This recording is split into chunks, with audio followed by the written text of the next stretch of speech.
I'm Rick, and this is my colleague Carlo, and we're going to tell you about our experience in Pwn2Own Ireland last year. So,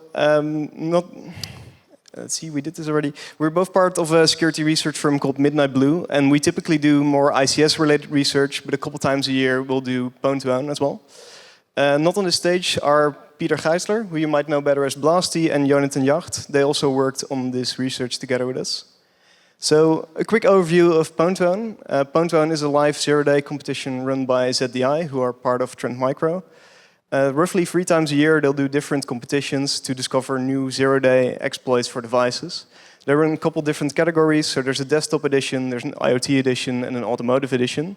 The subject of today's talk is the IoT edition that was just in Ireland this year. And the way these competitions work is about 3 months in advance, they'll release a target list, and then you have these 3 months to find new zero-day exploits in these targets. Successful exploitation of such a target is usually awarded with a significant cash prize and also some Master of Pwn points for their scoreboard. The IoT category has a special edition called the Small Office Home Office Smash-Up. This is a separate category where you can pwn a router first via the internet-facing interfaces and then pivot into a secondary device. And if you complete this chain, you get a 100K payout max. This is slightly more complex than just doing the exploit separately, but the payout is also much higher. Now, let's talk a bit about the economics, because Pwn2Own is not just free money despite all the high advertised payouts you see, like 20K, 40K, 100K, etc. But ZDI does not have infinite budget. So the way ZDI resolves this is by introducing a draw order. So the first team to exploit gets the full amount and the other teams get a reduced amount. And the order that you attempt the exploit in is random based on a draw order. So before the contest starts, everyone is registered, and then they will randomly draw names from a hat, and that's the order in which you get to attempt. And this order actually influences your payout a lot. So the way this works is your payout is reduced in 2 ways. It's a bit different for every event, but the way it worked in Ireland was that the first person to attempt an exploit will get just the full sticker price, so the 100% payout. But if you were drawn as second or third, you can now only get 50% of the payout for an exploit that's of the same quality. And beyond that, you can only get 25% of the payout. So before you've even had any influence over this, your payout might already be reduced by 75%.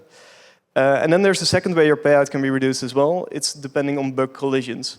So if you come up with a bug that either the vendor already knows about or a different person used in the competition, then you will also get a 50% reduction.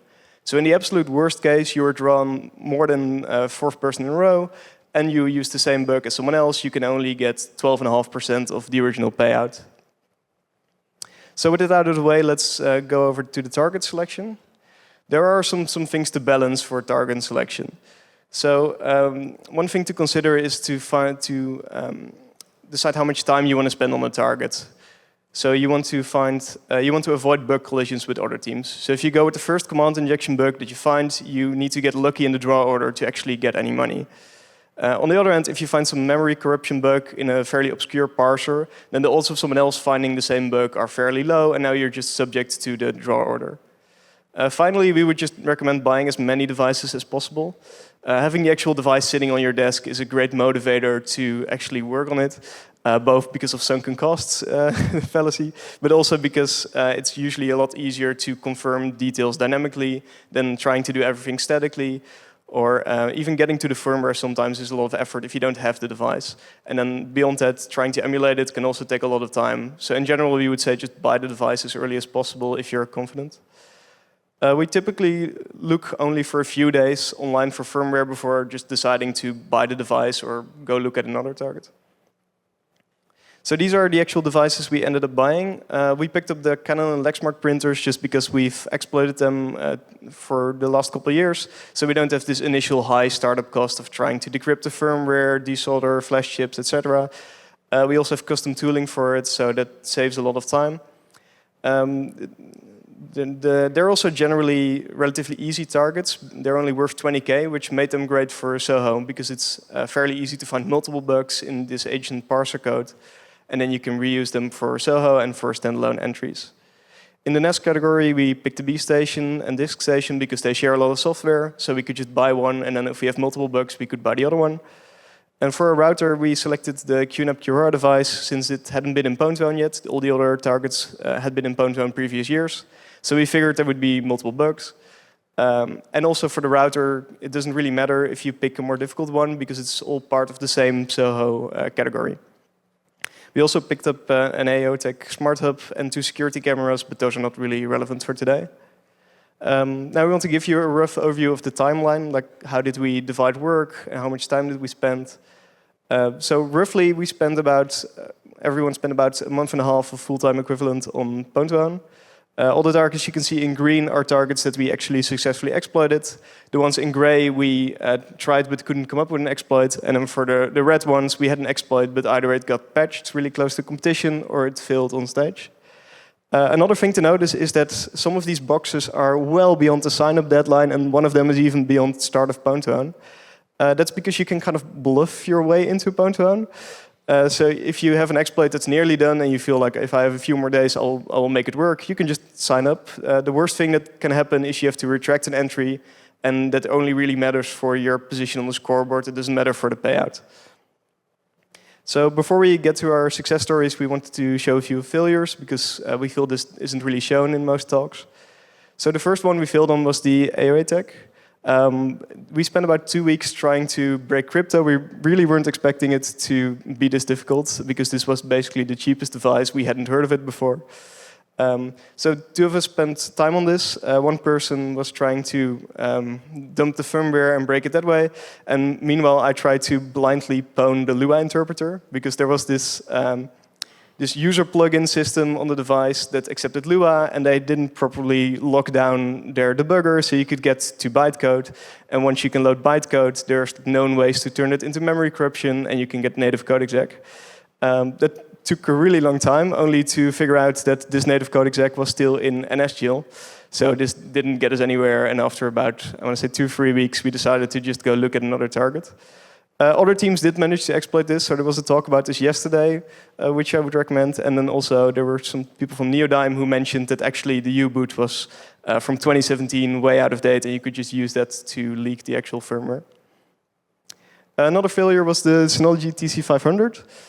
We actually had an exploit for this, so I spent about 2-3 weeks from zero to exploit. This was a blind format string exploit. A lot of teams found this as well. So it was a really interesting bug to exploit. But then, well, we get closer to the contest deadline. So the sign-up deadline is at 5 p.m. Irish Standard Time on the 17th. And luckily, we had a little Discord bot running that would check every hour for an update. So 1 hour before the sign-up deadline, we get this nice ping in Discord saying, like, hey, by the way, we found a new update. So we go to the website and we see fixed multiple security issues. So this killed our exploit with 1 hour before sign-up deadline. It happens. Now let's move on to some actual success stories. So the first one is the Lexmark printer. This has been in Pwn2Own for multiple years. They've been using the same stack. So we don't have this high setup cost of trying to tool for it. The vendor also doesn't have an official bug bounty program. We ask them about it basically every year. So we've been stockpiling bugs for this, and all the bugs we used this year we've just had for a full year. So it wasn't that much effort this year, luckily. And our printers were also our go-to final stage for the SOHO category, because all these printers have a ton of like ancient parser code for font parsing, etc. So it's very easy to just find multiple bugs out of one fuzzing campaign. And since SOHO didn't really differentiate between expensive or cheap targets for your final stage, the price is 100K for all of them, this one made the most sense, because you could just have a second printer bug, find a router bug, and you could upgrade it from 20K max to 100K max. Now, sadly, it seems that ZDI has caught on to our little trick. So this is the overview for this year, so the next edition. And as you can see, all the final stages are just the more expensive devices. So there's no longer any printers in the final stage for SOHO, sadly. All right, so the first bug we exploited for the Lexmark was in the JPEG 2000 parser. This was based on some software called Kadoku, and we This was shipped as a standalone binary, so we could really easily just take the binary from the system, load it in AFL QEMU without any fancy hooking or any custom setup. And as you can see in the screenshot, we fuzzed it for about 7 minutes and found 25 unique crashes. So this was a quick win. And then because the printer doesn't really, the printer doesn't have ASLR or heap randomization at all, we could just take an output from our fuzzer and then modify it a bit until we could hijack control flow. The other bug we used, because we had a separate bug for our standalone Lexmark entry, the other bug we used was in JBig2. We found an integer overflow in the actual parsing of the JBig2 document. This one was just found via code review. So Lexmark ships their own custom JBig2 parser. It's not based on anything open source. So the actual bug is very, very simple. We just found an allocation function for any 2D objects. And if you put a width and a height in there that are going to overflow the 32-bit integer, you will get an undersized allocation. So what you can do is you can make a new page or new canvas, and your new canvas can overlap basically the entire heap. So you get a very cheap and reliable arbitrary write. So our exploit strategy for this is roughly the following. First, we spray some objects to stabilize the heap. Then we create this new page, or canvas if you will, and we trigger the bug.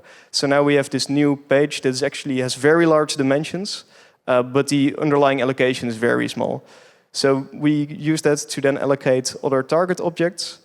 And then we can, from our page, we can just compose images onto it to arbitrary write. So we override this cleanup pointer in our target function. And then when the parser is done parsing, it will go and free all the segments it's created. And you can see here that it will just free the segment with a pointer to something that we also provide. So this makes for a really nice way to just rob into code exec. Now the next target was the Synology B station. This was also a new Pwn2Own NAS device, and very similar to their disk station lineup, but it had more default apps installed. This was also the cheaper of the two, and being cheap Dutch guys, we bought this one. We started out by just isolating the CGI handlers here and fuzzing them with AFL, which resulted in some interesting crashes. Although after root cause analysis, we realized, like, okay, this is not a bug in Synology. This is the libc syslog heap overflow bug from 2023. Now, initially, it still looked somewhat promising. We found a way to sometimes get memory disclosure back depending on the size we overflowed, and it looked like we might be able to exploit it. So we signed up for this device by just having the primitives and not having an exploit, in the hopes that we could land it in the last couple of days before the competition, but sadly, we never did. Now, during the draw order, we were actually drawn as the second team for the B station. And the first team failed their attempt, so we could get up to 40K if we managed to come up with an exploit over the next 2 days. Also, we had some other targets. We had the other target fail, and one got patched right before, so we were not doing too well on just payout, so we could really use a win. At the same time, our Jonathan, who was actually in Ireland, asked us the day before, like, hey, do I even need to show up to the venue? You don't have a bug yet. So we said to him, like, hey, I will let you know about 2 hours before the actual attempt. But at this point, we're kind of desperate, right? We have 12 hours to go, so we switched to a new strategy. We stopped doing actual reversing, and we decided to just LD preload a new library into every open process on the system. And then whenever popen, system, execv, you name them, any of them got called, we would just write it to a temp file. And this was kind of risky because we were not physically in the same location as this device, so we had to reboot it to activate this, and there was a pretty good chance we would boot loop it. But somehow it worked. And then after that, we just went clicking around in every single app on the device until something showed up in our execution log. And we noticed that after clicking around in Synology Photos, execvp gets called with data that's coming from the WebSocket. We used burp to introspect that. And then we would see whenever we hovered over a photo that was shared, it would log some data. And this data is basically saying, like, oh, this photo has now been viewed for this many seconds. This data turned out not to be sanitized at all. And to reach this metrics endpoint, you don't even need to have an image. So after some more late-night testing, we found this, I want to say, at about 2 a.m. We realized the bug still works if there's no images. The bug will work over their cloud relay, so quick connect. It will work locally. And even if we factory reset the device and we don't provision it, this will still work. So as you can see on the git commit snapshot, we checked in the exploit at about 3 a.m. and our teammate had to run it at 11 a.m. the next morning. So after tracing the actual root cause, it's in this very minified JavaScript snippet. We would probably not have found this if it weren't for the tracing. So the Node.js server needs to call an external binary to actually log the event. And then our supplied location variable is just in the JSON payload. So what we can do, this might be a bit small, but essentially we just provide a command and then provide single quotes to break out of the JSON string. And then this will just be executed as root pre-authentication. All right. So moving on to the router, we decided to go with the QNAP QAura. The main reason is that it was the only new router in the Pwn2Own lineup, where some of the others have been recycled, have been recurring targets for multiple years. So this one still may have some easy bugs. We first start by checking for classic Pwn2Own bugs, like missing cert validation or updates or on cloud connections, DHCP-related command injections, IPv6-related firewall bypasses, and general bugs in the admin web interface. Starting off with a simple bug. The admin interface was exposed on the one side of the router because the firewall rules did not block IPv6. Command injection, you could enter a command as a password. The underlying code would attempt to MD5 hash your given password. And by performing a call to system, echoing the password and piping the result to MD5 sum. So the only catch is that the device needs to be cloud registered, but this is a reasonable enough scenario for Pwn2Own. So it looks like this. This is what an actual exploit would look like. This was enough to get you root access on the router. All right, moving on. The next bug we found was another one of those classic Pwn2Own bugs. In fact, the idea from this came from a blog post 2 years ago by NCC Group. When the router receives DHCP settings from our upstream DHCP server, it writes them to a config file, and it will later execute that config file with bash. So if we sneak in a new line in one of the properties pushed to the DHCP client, we could make the device execute any command we wanted as root. Okay, now moving on to the main topic, the deep packet inspection framework. So the router ships with a kernel-based DPI framework supplied by Lionic Incorporated. It has support for a ton of different traffic types, and therefore it has a quite large attack surface. Now, doing a remote kernel exploit would not be sensible. However, in this case, the lack of mitigations makes it a feasible target. The device is running on an older kernel with no KASLR support, and none of the heap hardening options are enabled. It would still be extreme overkill for Pwn2Own. However, the odds of colliding with other teams are basically zero. So, as mentioned, the attack surface is quite big. Of course, we can dig through it manually, but fuzzing may save us time in the long run. So fuzzing a kernel module is easier said than done, but it's not impossible. Essentially, for us, since we're not here to make something generic that works for all kernel modules, nor are we here to win prizes for elegance. The only goal is to convince this particular kernel module to process inputs from AFL. So ultimately what we did was the following. We opened the KOL file in IDA, relocated to some user land address and dumped the result to a binary file so we don't have to deal with relocating the ELF ourselves. Then we generate a list of these MRS instructions. It turns out that they're used to look up the stack canary from userland. MRS is a privileged instruction, so we cannot use it in userland. So we replace it with MOV, with a static address. Then we write a small loader in C. We mmap the binary file, ensure that the static address is readable, and populate with import table. Populate the import table with sensible userland implementations. Subsequently, we choose a protocol we'd like to fuzz, let's say IMAP. Set a breakpoint at IMAP handler in our full system VM. talk to the VM over IMAP, then we dump the contents of the memory address provided as parameters. So that's x0, x1, etc. In case these dumps themselves contain kernel addresses, we dump the contents of those addresses as well. And finally, we add the invocation of IMAP handler to a little loader and provide the inputs to make sense on the memory dumps we just made. We replace the incoming packet data with data coming from standard input, and now we can compile the loader and run it in a file QEMU and wait for the results to come in. Okay, so our fuzzing effort yielded a single bug that's not plentiful, but it's just enough. Our bug occurs in parsing email traffic, especially when parsing boundary strings. Character values in the boundary strings are used as an offset into a 128-byte heap buffer. The index of the character is written at the offset equal to the character value. So, for example, given an A at index 5, you would store a 5 at offset hex 41. Because this buffer is only 128 bytes in size, including a non-printable character in your boundary will cause memory corruption.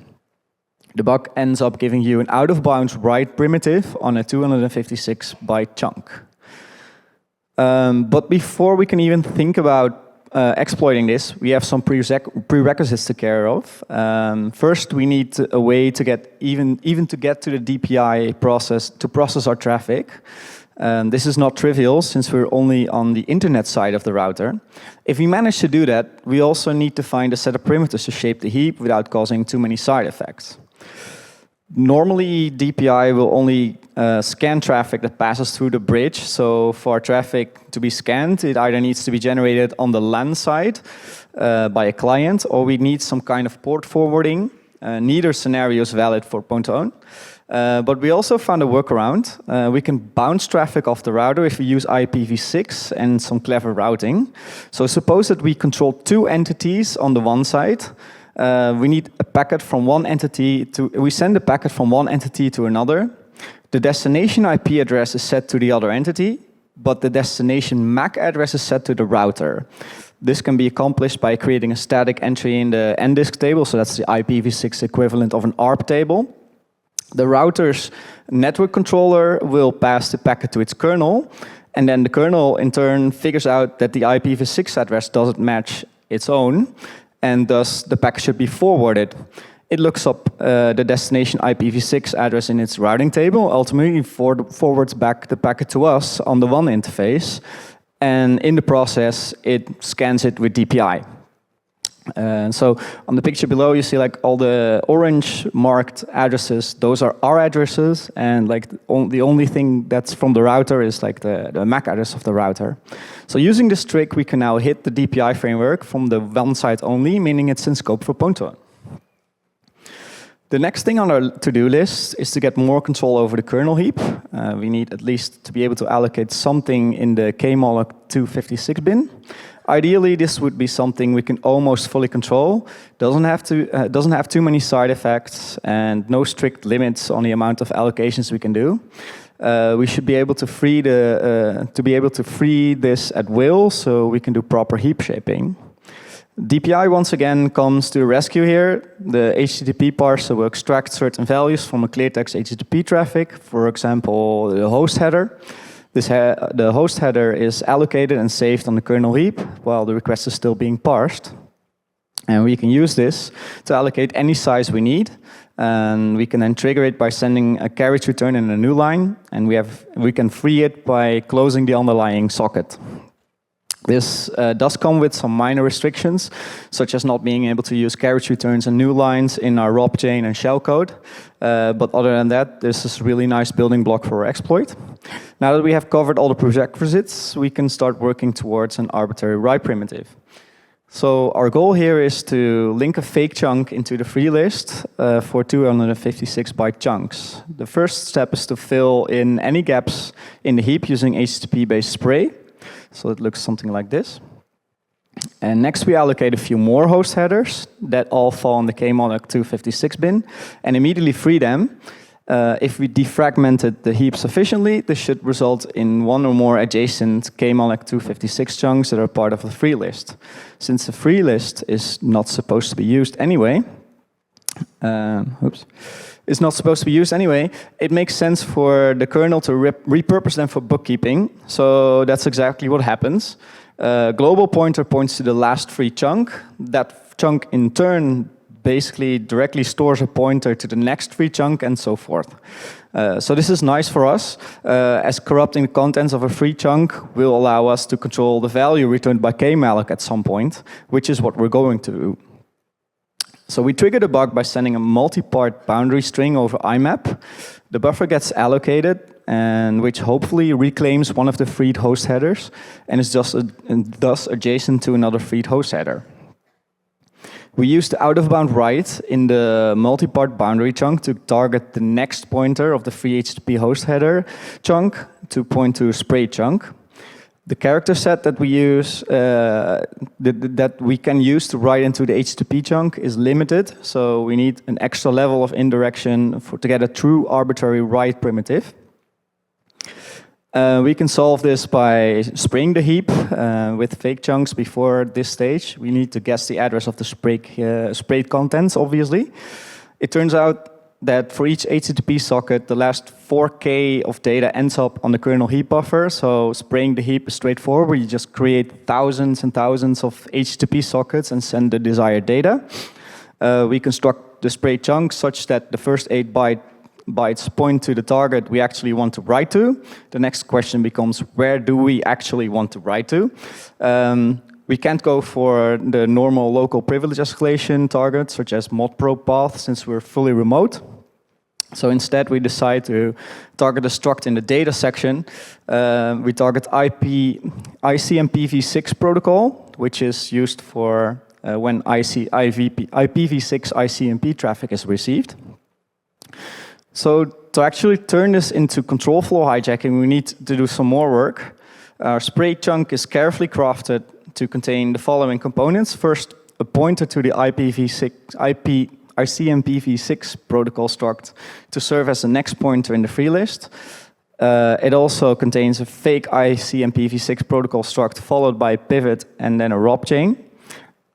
And finally, it contains some shellcode that a rob chain will make executable and jump into. The shellcode will perform process continuation and keep the kernel from panicking.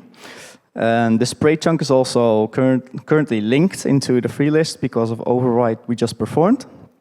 So the next kmalloc invocation will return the address of the ICMPv6 protocol struct. We can trigger it by sending another host header. The contents of as the value of the host header is copied into the set address. So we have to obtain an arbitrary write primitive.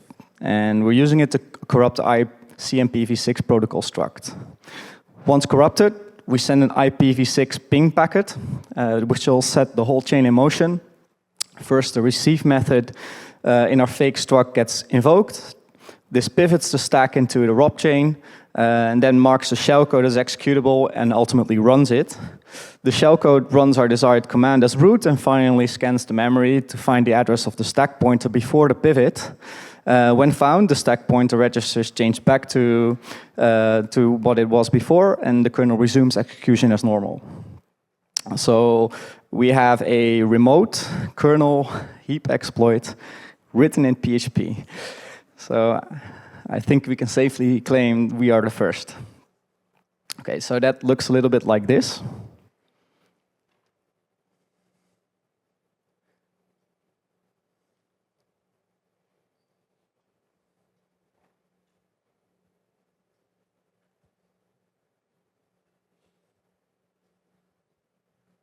So this is the spraying the heap part.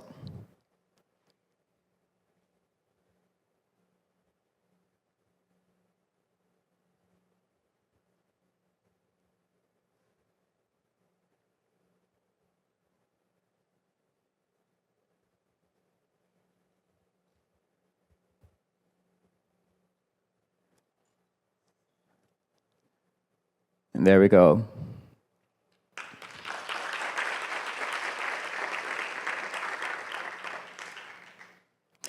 So a successful run of our exploit has some requirements, namely we need to reliably predict the address of a sprayed chunk.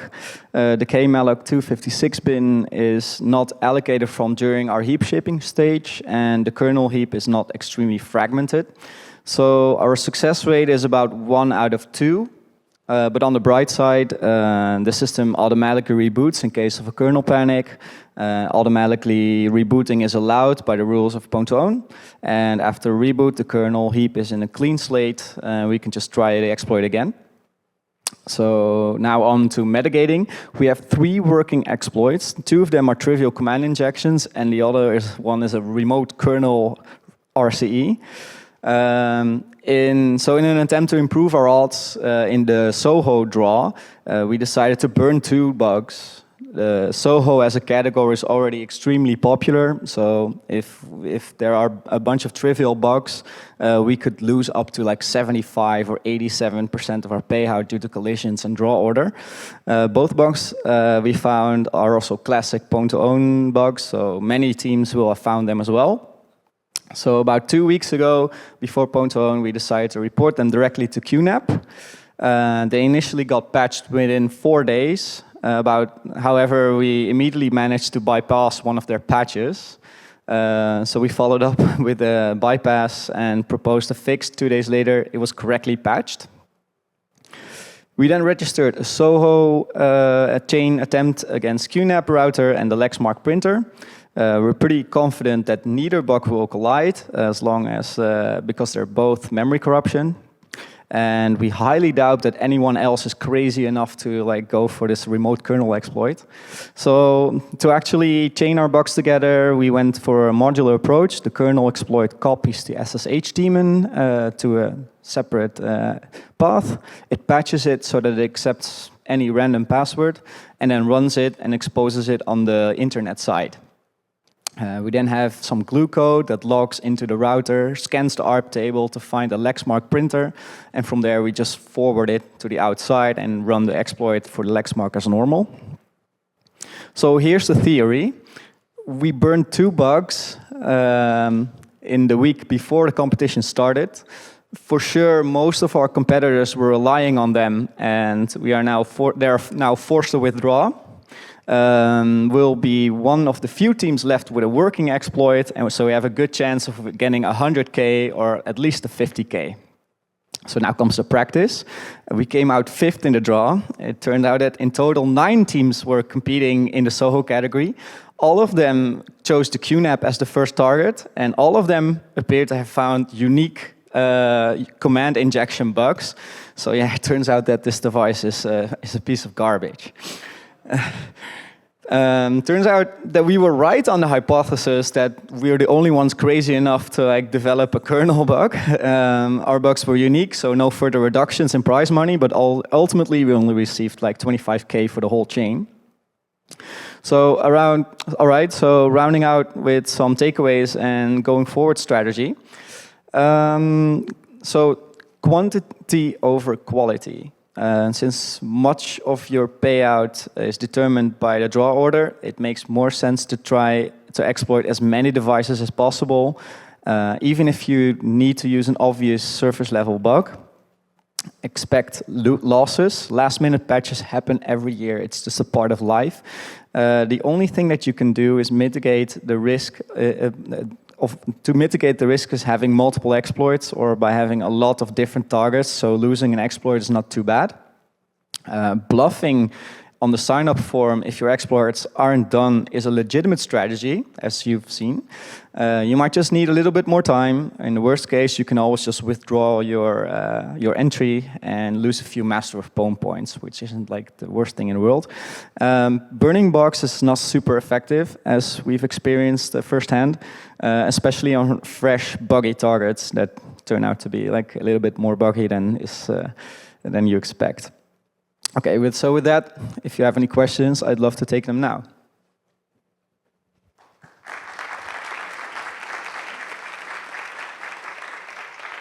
好，感谢2位讲者精彩的演讲。那现场有人有问题吗？对于他们打 Pwn2Own 的整个过程？